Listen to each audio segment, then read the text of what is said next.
অনেক পানি উঠছে দেন না, একেবারে ঘরে দুয়ার সম্পূর্ণ করে চতুর্কানি দেন না কিরম একবারে সাদা হয়ে গেছে পানি।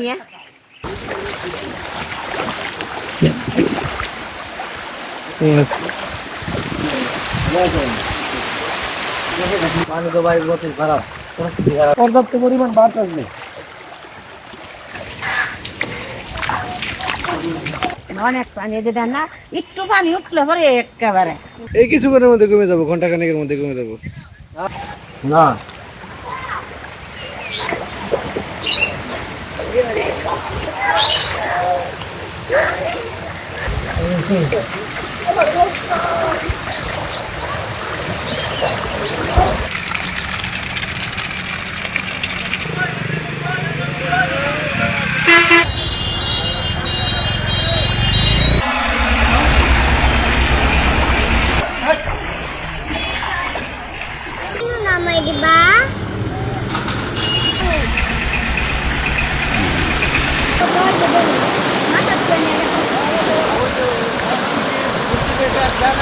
কালার এক্সপার্ট ডার্ক স্যাপ এবং মাইল্ড অন হ্যান্ডস টেকনোলজি সমৃদ্ধ অরিক্স অ্যাডভান্স ডিটারজেন্ট পাউডার আপনার লন্ড্রি এক্সপার্ট।